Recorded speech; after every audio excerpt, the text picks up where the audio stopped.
Bonjour, je suis membre de l'association des Amis du Château de Dourdan et je vais essayer de vous expliquer mon titre de la géométrie à la conception du Château de Dourdan.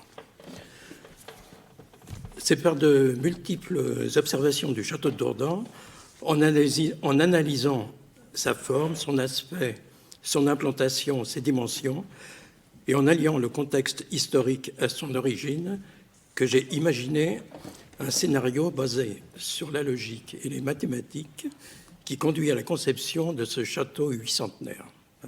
Vaste programme. Le contexte.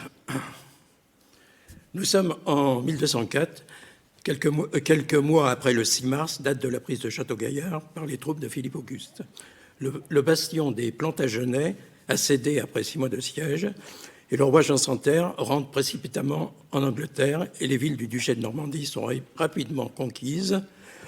Rouen donc sont conquises et la Normandie devient française. Pendant ce temps, le chantier du Louvre à Paris se termine et les équipes de manœuvriers vont bientôt être disponibles. Le moment est propice pour que Philippe Auguste songe alors à construire un nouveau château à Dourdan. Alors, à Dourdan, pourquoi Dourdan? Donc là, vous avez une série de personnages que j'ai mis en point de repère. Par l'intermédiaire de ces personnages, Dourdan va apparaître plusieurs fois. Philippe Auguste est descendant des Robertiens. Ses deux fils, Eudes et Robert Ier, sont devenus rois des Francs. Et donc les Robertiens ont supplanté les Carolingiens qui étaient en place jusque-là. Par la suite, les Carolingiens reviennent au pouvoir sous la surveillance d'Hugues le Grand, qui est le fils de Robert Ier, et qui en réalité est le maître du royaume. C'est un personnage très important. Hugues le Grand meurt à Dourdan en 956. Après, on va passer en 987, où Louis V, le jeune roi carolingien, disparaît subitement à la suite d'une chute de cheval. Alors, aussitôt, Charles de Lorraine s'oppose en prétendant à sa succession. Son oncle Charles de Lorraine. Je sais pas si on voit. Voilà. Charles de Lorraine. C'est là que les partisans des Robertiens interviennent. Il y a l'évêque de Reims, Adalbéron, son neveu, évêque de Laon, qui s'appelle aussi Adalbéron, et il y a Gerbert d'Aurillac, le futur pape Sylvestre II. S'ensuit une entrevue importante à Dourdan entre l'évêque de Laon et Hugues, le duc Hugues, le fils d'Hugues le Grand. Et cette entrevue sera le prélude à la grande réunion assemblée de Senlis, qui va nommer Hugues roi des Francs sous le nom du Capet. Plus près de Philippe Auguste, il y a Louis VI le Gros, le grand-père de Philippe Auguste, qui a un domaine à Dourdan. Et sous son règne, il y a des donations qui sont faites à Dourdan. Et la mention Apud Dordingtum in camera regis apparaît sur les parchemins, c'est-à-dire à Dourdan, dans la chambre royale.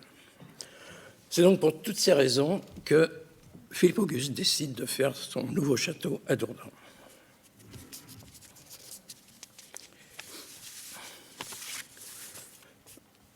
Je passe à la suite. Donc pour faire un château, il faut un architecte. Il fait le choix d'un architecte. En principe, il prend le meilleur architecte qu'il connaisse. Et ça pourrait être Guillaume de Flamanville, qui, selon certaines sources, serait à l'origine du château de Rouen, dont il ne reste plus que le donjon, et qui ressemble à celui de Dourdan. D'autre part, le nom de Guillaume de Flamanville apparaît plusieurs fois aux archives dans les comptes administratifs de Philippe Auguste, qui sont aux archives du Vatican. Donc, maintenant, va se poser le problème, le choix de l'implantation du château de Dourdan. Philippe Auguste et Guillaume se rendent à Dourdan pour que le roi décide de l'emplacement de ce château. Alors, pour situer les choses, et à défaut d'avoir le cadastre de 1204, j'ai pris celui de 1826, où j'ai fait un peu le ménage pour que Guillaume puisse travailler. C'est estimé... Alors, le roi, simplement, sa consigne, c'est « je veux un château qui soit près du cœur de la ville ». C'est-à-dire, donc, vous voyez, malgré que ce soit le cadastre de 1826, où il y a quand même des bâtiments d'origine, c'est-à-dire l'église, bon, qui était peut-être beaucoup plus petite à l'époque, on n'en sait rien, la halle et l'hôtel-Dieu. Et le Philippe Auguste veut son château près du cœur, non, près de l'église. Donc, Guillaume va évaluer ce qu'il peut faire. C'est-à-dire, à gauche, il y a toute une voirie avec des maisons. Bon, il y en a peut-être aussi ici. Et il y a une contrainte à droite qui est la rupture de pente. C'est-à-dire, le terrain descend brusquement, à un moment descend brusquement jusqu'à la rivière. Donc, il estime qu'il a une largeur d'à peu près 350 pieds disponibles, mais pas plus. Là-dessus, il va essayer de faire un croquis pour installer. Donc, ce château, il prend une forme carrée, c'est-à-dire l'empreinte extérieure du château, l'emprise extérieure du château sera un carré. Il estime qu'il a droit à 350 pieds, il met 300 pieds. L'enceinte elle-même du château, un autre carré, qu'il estime à peu près 200 pieds. Et là-dessus, il va y avoir des tours. Il y aura les deux tours d'entrée du château, c'est très schématique pour l'instant, qui seront face à la ville. Et puis une tour maîtresse quand même, il estime, pour l'instant je vous dis, c'est vraiment un croquis, au 5e, disons, de l'enceinte, c'est-à-dire à 40 pieds, à peu près. Et après, il faut qu'il prépare le plan, parce que ce n'est pas le tout de faire un croquis, après il faut un plan exact. Et soudain, il a une idée, parce que Guillaume est sans doute un érudit. Il a pu se procurer un traité de mathématiques qui est paru 2 ans avant, en 1202. Et ce traité de mathématiques, qui est assez élaboré, préconise l'utilisation de la numération indo-arabe qui a introduit le système décimal, beaucoup plus pratique que la numération romaine pour les calculs. Et ce traité de mathématiques est l'œuvre d'un grand mathématicien du Moyen-Âge qui s'appelle Leonardo Fibonacci. On va se faire apparaître. Voilà. Qui est tout à fait donc, contemporain de Philippe Auguste. Il est originaire de la région de Pise. Et ce Liber Abaci se termine par des petits problèmes amusants à résoudre, dont celui sur la reproduction des lapins. Donc je vais vous parler de la reproduction des lapins. Vous allez me dire que je dévie complètement du sujet. Mais non, vous allez voir. Dans un endroit clos, vous mettez un couple de lapins. Ce couple de lapins peut se reproduire tous les mois et donne un couple de lapins à condition d'avoir au moins 2 mois. La question, combien y aura-t-il de couples de lapins les mois suivants? Donc le premier mois, vous avez notre couple de lapins. Le deuxième mois, comme il avait 1 mois, maintenant il a 2 mois, donc il va donner naissance à un deuxième couple de lapins. Jusque-là, ça va. Le troisième mois, il y aura un deuxième couple de lapins qui naît. Mais le 4e mois, il va y avoir un 3e couple de lapins qui naît de ce premier couple. Mais, vous voyez, le 2e mois, le couple de lapins, le 4e mois, il aura 2 mois. Donc lui aussi va donner un couple de lapins. Donc il y aura 5 couples de lapins. Bon, je ne veux pas détailler la suite, il y en aura 8 au 5e mois. Ça introduit simplement une suite mathématique qui est telle que tout nombre est la somme des 2 précédents. Vous voyez, 13 c'est 8 plus 5, 21 c'est 13 plus 8, 34 c'est 21 plus 13. Et de plus, le rapport de 2 nombres consécutifs d'un nombre au précédent est toujours à peu près égal à 1,6, est constant.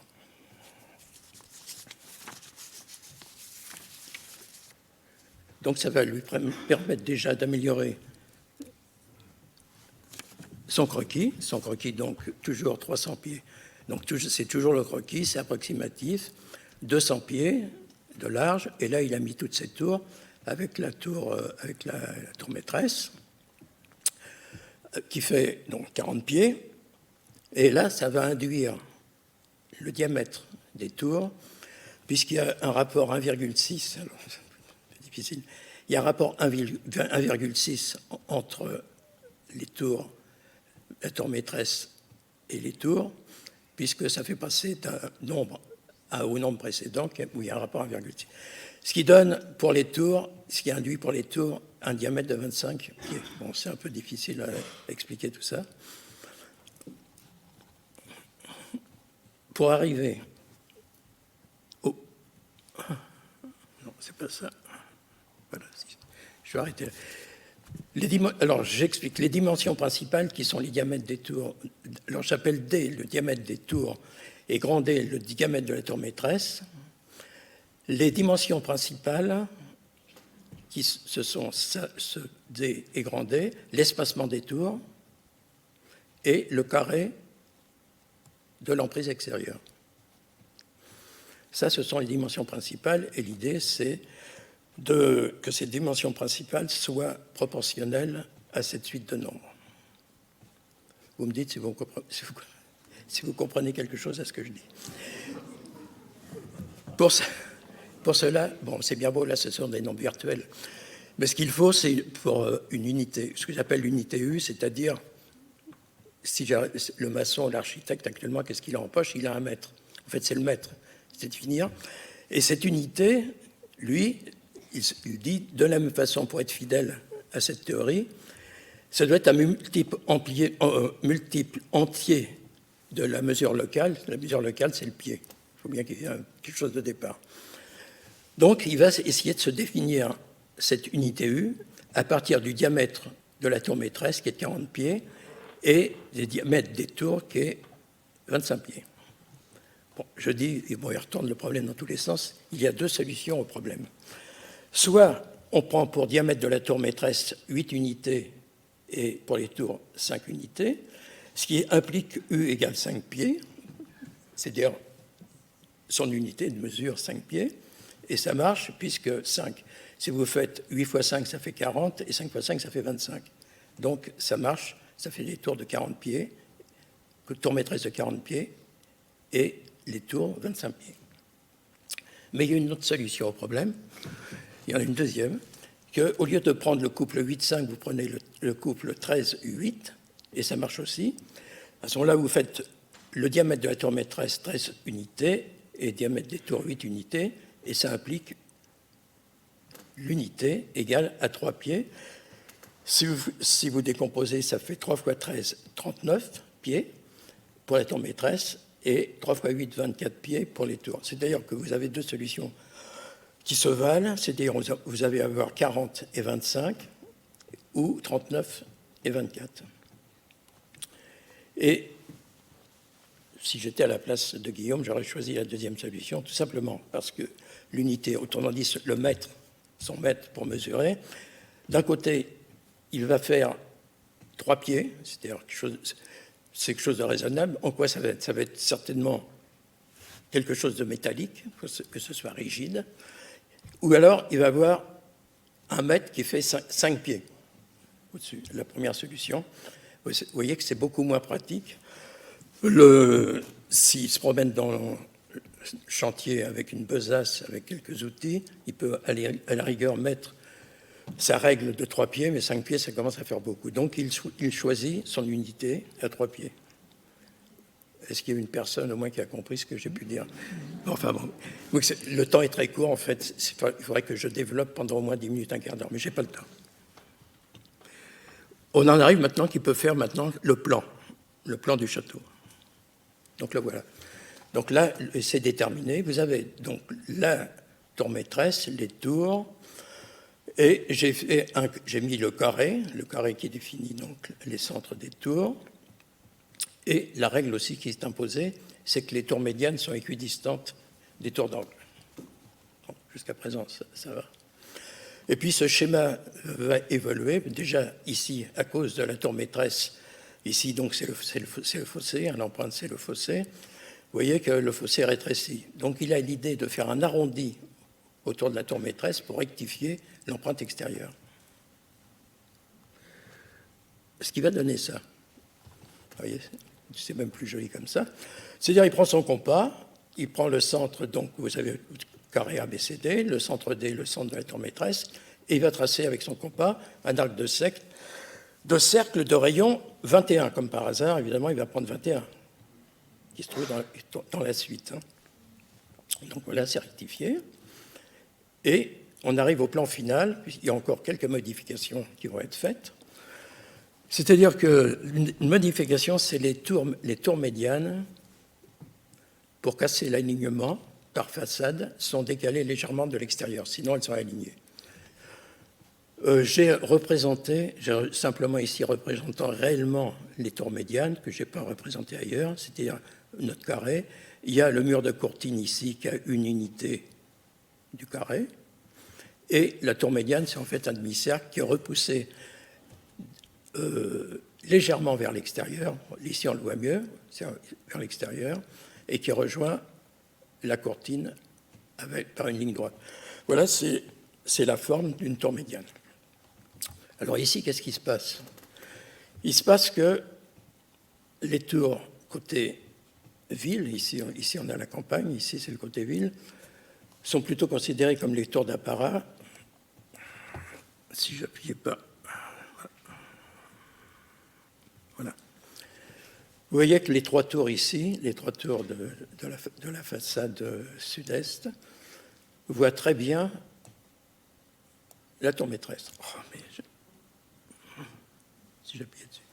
Voient très bien la tour maîtresse, alors que la tour ici, que j'appelle la tour est, qui est à l'est actuellement, elle est handicapée par la tour médiane, c'est-à-dire son champ de vision est très réduit.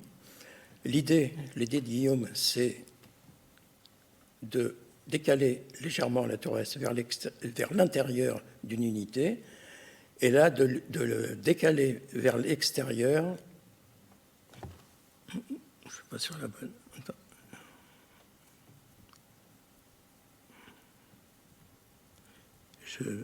Excusez-moi, mais j'appuie mal sur la... Voilà. Chaque fois que je touche, c'est très sensible la souris. Donc voilà, c'est de décaler légèrement vers l'intérieur d'une unité et la tour médiane de les décaler vers l'extérieur d'une unité qui dégage le champ de vue. Bon, ça c'est une explication, c'est pas mon explication, c'est l'explication de Philippe Lénart qui a fait une étude en 2011 sur les courtines sud-est et les salles sud-ouest et qui proposait ça comme explication. Qu'est-ce qui reste à faire? Évidemment, du coup, les centres, vous voyez, les centres des tours, au lieu d'être, ok, ça marche, d'être horizontal, vous voyez, ça fait une oblique. Ce qui fait rectifier par une parallèle, ce qui est MN, la parallèle.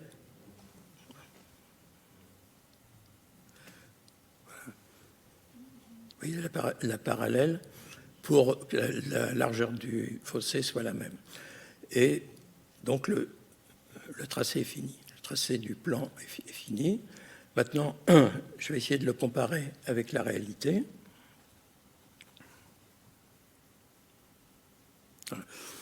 La réalité, j'utilise ça, c'est un extrait d'un plan de masse fait par un cabinet d'architectes en 2012. J'ai enlevé tout ce qui était inutile à l'intérieur, mais je n'ai pas touché aux structures. Voilà. Donc voilà le plan 2012 simplifié. Et vous voyez que ça commence à ressembler étrangement au plan de Guillaume, c'est-à-dire au plan théorique. Je les mets côte à côte. Voilà. Vous avez le plan donc, établi par Guillaume de Flamanville, et ici vous avez le plan de 2012.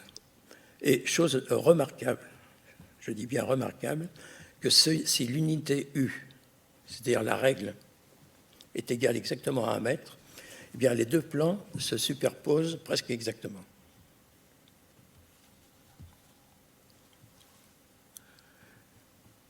En 5 minutes. Simplement, c'est pour dire, alors, la troisième dimension, parce que là, on raisonnait en plan, il y a quand même une troisième dimension. C'est pour montrer que les tours, qui en fait géométriquement, c'est un cylindre sur un tronc de cône, que ce que j'appelle la rupture, c'est la jonction du cylindre et du tronc de cône. Autrement dit, finalement, ça correspond aux entrées, au seuil d'entrée, que ces ruptures sont au même niveau ainsi que sur les autres façades, ce qui veut dire que la cour certainement, le terrain a été arasé de façon horizontale, il n'y a pas de pente. Simplement, il y a le donjon qui, lui, est décalé, c'est normal, le donjon, on fait son entrée toujours plus haute que la cour. Et une différence de hauteur de 2,50 m. Voilà. Je vais passer le reste. Si, il y a une chose qui est intéressante, et j'arrêterai là. C'est une coupe du donjon. Et le fruit qui est l'angle des basses talutées, que j'ai mesuré en montant sur la passerelle qui amène au donjon, qui est au niveau donc des ruptures.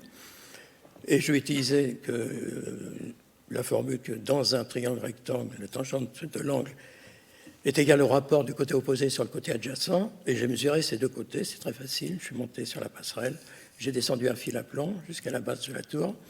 Ici, j'ai mesuré cette distance. Et j'avais donc le rapport de ces deux, qui est la tangente de l'angle. Je prends une calculatrice, je prends la fonction inverse qui est l'arc-tangente, et je trouve que le fruit est égal à 5,75 degrés. Bon, ce n'est pas vraiment intéressant. Ce qui est intéressant, c'est le rapport que j'ai remarqué tout de suite. Ce rapport du petit côté sur le grand côté est égal à 0,10.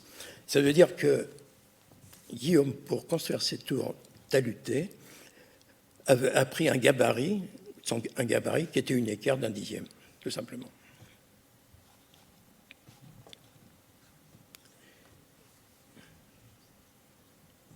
Donc non, là c'est pas intéressant. Oui, j'ai parlé de hauteur, mais là c'est vraiment un clin d'œil parce que dans la théorie de Guillaume, il met ses tours à 21 unités, autrement dit à 21 mètres, et la tour maîtresse à 34 mètres. C'était pour représenter comment aurait été la façade sud-est, selon Guillaume, du château. Voilà. Sinon, j'arrive à la conclusion. Donc, je passe tout ça. Là, c'était des comparaisons de... Ce que je dis, c'est que l'hypothèse de proportionner le château de Dourdan à l'aide de la suite de Fibonacci coïncide très bien avec la réalité. Et plus surprenant, c'est que Guillaume, sans le savoir, a utilisé le mètre 600 ans avant son invention. Alors, cette hypothèse implique donc que le pied fait un tiers de mètre, autrement dit 33,33 cm à quelques millimètres près. Et pour comparaison, il se rapprocherait du pied germanique ou du pied de Drusus, dont la longueur estimée est de 33,27 cm. Et je dis voir l'étude intéressante de l'étalon gradué en cuivre découvert lors de fouilles à Mâcon en 1991. Et mon point final, ce serait de dire qu'en adoptant cette approche mathématique du château de Dourdan, le château de Dourdan devient un modèle unique en son genre. Voilà. Je vous remercie.